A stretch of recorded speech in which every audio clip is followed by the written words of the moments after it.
What's going on, everybody? This is an episode from the No Gimmicks Needed Wrestling podcast. Do you like podcasts and you want to see the full podcast? Make sure you check out the No Gimmicks Needed Wrestling podcast on all your podcast platforms, such as Apple Podcasts, Google Podcasts, Stitcher, Spotify, iHeartRadio, among many others. But you're listening to the episode right here on YouTube, so make sure you hit that like button and below, and make sure you hit the subscribe button to NC Studios and NC Level Up for all your gaming needs. This is the Nerd Coalition. Enjoy the show. And 2022 produced a slew of great matches this year, and it also regurgitated a lot of worse matches. So, Prime, I'm going to give you the honors. Which one should we start with?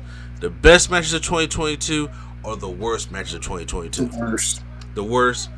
Yeah. All right, let's get this out the way. So, I came up with a list of I 1, 2, 3, 4, 5, 6, 7, 8, 9, 10. Oh, actually, I do have 10. 10 of the worst matches of 2022. Okay, so me and Prime can sit there and talk about them, and how we feel about them and stuff like that. So I'm gonna start off with number 10. This is my personal list. I know there was worse matches. I know that there are a lot of matches that people may be like, well, I didn't think that was too bad. This is my personal list, and I'm going by what, match that really annoyed the fuck out of me, that I had high hopes for, or maybe not high hopes for, but it was just bad. Okay, you ready, Prime? Let's go. Okay, I was wondering where you was at. Okay, all right, here we go. Number 10, Ronda Rousey versus Charlotte Flair, WrestleMania 38. Ooh. We knew when Ronda came back and she won the Royal Rumble, I was like, oh my God. We thought, I was hoping that she was going to do Becky Lynch, but Becky Lynch was already in the program with Bianca Belair. It didn't make sense to take her out of that right now. She was already a heel. And I was like, it just wasn't going to work out that way. So, but now they put it in there with Charlotte, and then here we go. And it's like, okay, Charlotte and Ronda had a good match in Survivor Series, but this one just didn't come off well at all. The triple threat match was not that good, right? Charlotte and Ronda the first time was good. Yeah, the one Survivor Series, but I wasn't talking about the overhyped WrestleMania, was it 35 main event? I thought that was overrated. I mean, yeah, that match wasn't good, but I'm saying Charlotte and Ronda has had a good match, and then Ronda came back this run. I'm just like, I don't care anymore. That's what it seemed like. So, probably all Ronda Rousey matches should be in this list, to be honest. But hey, it's funny you say that, because she does have another match in this list. But you know who's I have at number 9, Bobby Lashley versus Omos. It doesn't matter. These guys had a trilogy of matches, and they all sucked. And to be honest with you, anything Omos did this year sucked. And that's why, because I'm not going to say that about Ronda, because Ronda could work if she cares. Omos still can't work. You know what I'm saying? And he's just a more glorified Great Khali. Black Great Khali is what people be calling him. And they had the nerve to put Bobby Lashley and Omos in there at WrestleMania, and then WrestleMania Backlash, and then again at Hell in a Cell. They did. And none of these. Oh, that was a handicap match, I believe, between him and MVP. And none of these matches were good. So your thoughts on the Omos and Bobby Lashley? Would you agree with it? Trash. I mean, look, it was supposed to make Bobby look like a monster. I'm like, does he really look like a monster? Wow, he did somebody out bigger than him. That's trash. It's like, okay. It's like if Lashley would have took out Drew McIntyre, okay, that make you look like a monster. But you taking out Omos don't really do nothing. It's like when they tried to get Undertaker to take out the Great Khali, and they tried to make him, he's 7 feet tall, so that means he's automatically good. No. I don't get why they do that to tall people, but yeah, the match was not good at all. None of the matches were good. Even when he speared him from the back. Yeah, from the front and the back. All that sucked. Number 8. I don't know if you're going to disagree with me or not. Ricky Starks versus Powerhouse Hobbs, AEW All Out. It wasn't the worst match. It was just disappointing. It was disappointing. That's why I have it kind of high. Match.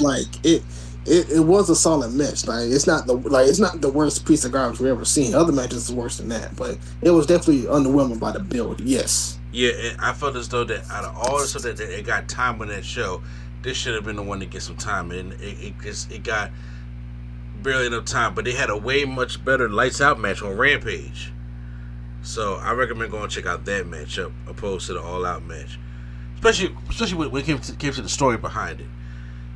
Next, number 7, I have the Casino Ladder match from AEW All Out, same show, where is this the one where it was Wardlow, Keith Lee? No, it's not. No, this is the one with Magic's Greatest Secrets Revealed came out and won the ladder match.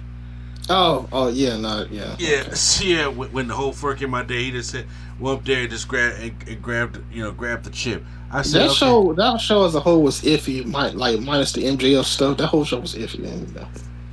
Oh yeah, I think that was one of the worst AEW shows this year. Number 6, Goldberg versus Roman Reigns Elimination Chamber. Vince finally did his Spear versus Spear matchup, and I can't say they lived up to the hype because there was no hype to it. It was like, this match was 10 years too late, and it sucked.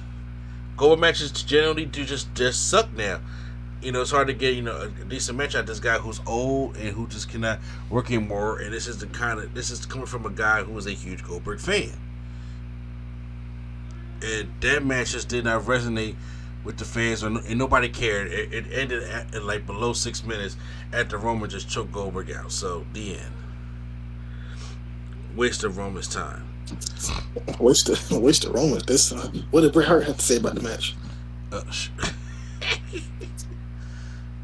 Number 5, I'm trying to think where I want to put all this stuff. Ronda Rousey versus Shotzi Blackheart or Shotzi Survivor Series.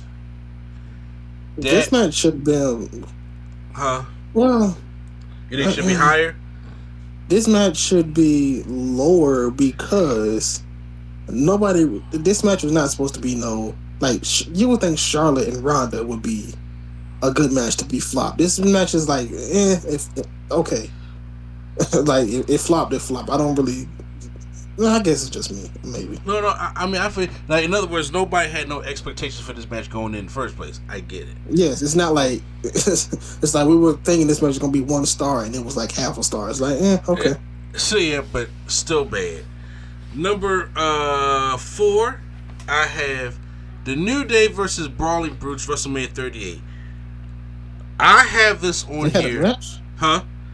It had a match? Yes, remember, the reason why I put this on here is because this was just after Big E got his neck broke. This was supposed to be New Day versus the Brawling Brutes at Mania. Then they show the footage. Then New Day come out in the Big E singlets for a tribute, and then they get squashed. Fuck them. How do you get squashed? You got the Big E tribute going on. They show him getting his neck broken right Big E sucks. They show him getting his neck broken right before the match starts, and and they go out there and get squashed. Screw that. Number 3, Jade Cargill versus Anna Jay. Double or Nothing. And I know Anna Jay is gonna sneak on here somewhere. I can't say Anna Jay. It was either gonna be that one or the one with Athena, because Athena I was actually expecting to be somewhat decent because Athena's in there. Mm-hmm. But that did not live up to expectations at all. But the fact that they even tried to make it seem like Anna Jay could beat the record going into the pay-per-view the first time, I was like, this is just a travesty of a match. And I'm just like, it's like the blind leading the blind with Anna Jay and Jade Cargill in there. And I don't get what people see in Anna Jay.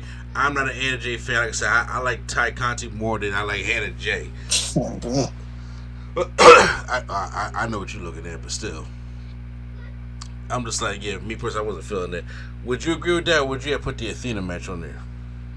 I mean, one of them gotta go. So, the Anna J match was worse though, because there's a lot of missteps in that. Uh, quick, you know what? It's probably high. Ooh, I don't know when it happened, so never mind. Let's keep going. If it's I not mean, on here, I'm I'm about gonna to ask say, when it happened. So I keep got going. 2 more matches left, so if you want to add a match, you can. No, I don't know if you already have it on here, so I have to see because I don't know if it was this year or last year. So just Okay. keep it going. Well, here are my final 2. And it was either going to go one or the other. Number 2, the Royal Rumble match. Oh, that's number one. What you talking about? That that Royal Rumble. First of all, the whole show in a whole was the worst, and both Rumbles were terrible. The women's one was terrible, and the men's one was terrible. And especially the men's one, with that we lacked no surprises. Shane came in at 28. He was in there trying to square with Brock Lesnar. The only thing I probably like from the Rumble the most is Bad Bunny getting in there and getting F5. And then I won points. So that's it. Exactly. Exactly. And then Pat McAfee on commentary, he was like, "Oh, don't you do that. Oh, F5." He's like, I know. Yeah. Yeah, exactly. But surprisingly, though, why is Bad Bunny the same height as Brock Lesnar? I think you looked at that wrong. I'm about to say because Bad Bunny looked short. When I seen it, it looked like he was like maybe what Brock had like maybe 3 inches on him. He could be told, but he damn sure he beat his Brock. I would say. Nah, beefy at all. No. Yeah, he told that F5 in all his sweats. I was just like, Bad Bunny. Like, what kind of surprise? No, everybody knew Bad Bunny wasn't going to win this damn Rumble. That's why I'm hoping Triple H his first booked Royal Rumble that because have you heard the rumors about this Royal Rumble? Nope, but maybe Stone Cold will be in it. You know. I mean, I don't know. It'd be kind of cool, but I'm saying, but the whole match card seems to be looking pretty good if this was what's going to happen. Okay. So I'm excited to see it. To be completely honest with you. And my number one worst match of 2022 is Vince McMahon versus Pat McAfee. Oh no, that's not a match. No, that was a match. They run that. That was what the match was supposed to be before they brought Austin Theory in there.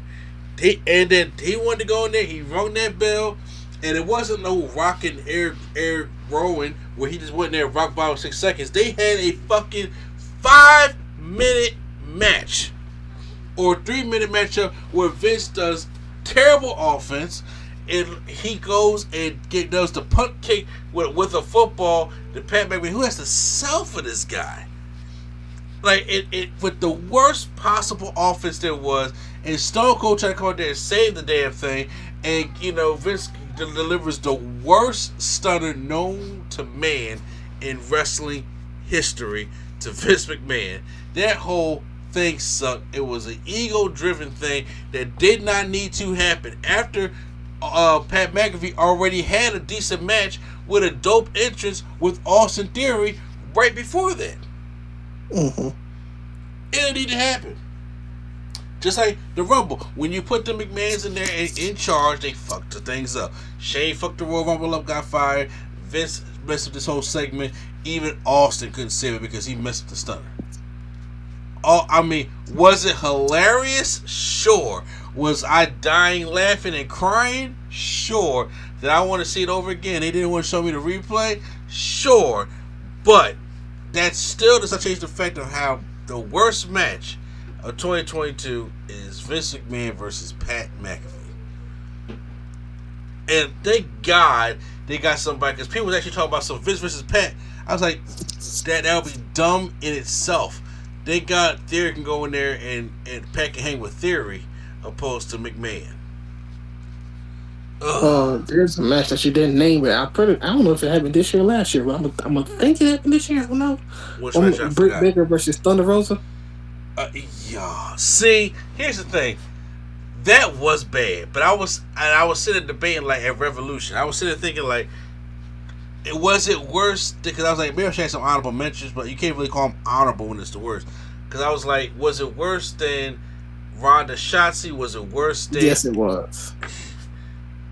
I don't think it was worse than Ronda and Shotzi. I don't know. And then You ain't see the whole match like I seen it because was it worse than because they missed a lot of shit. And was it worse than Jade and Anna Jay?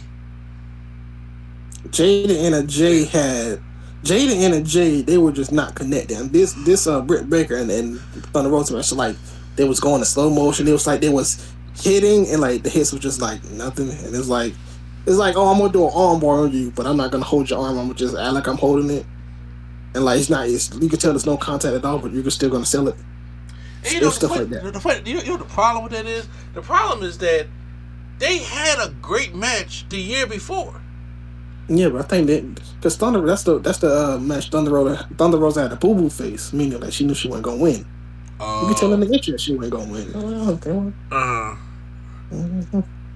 Yeah, that was a pretty bad one. Out of all the women match I picked, I was just like, was it worse than these ones? But yeah, Britt Baker and Thunder Rosa definitely that definitely deserves a unwelcoming spot on this list.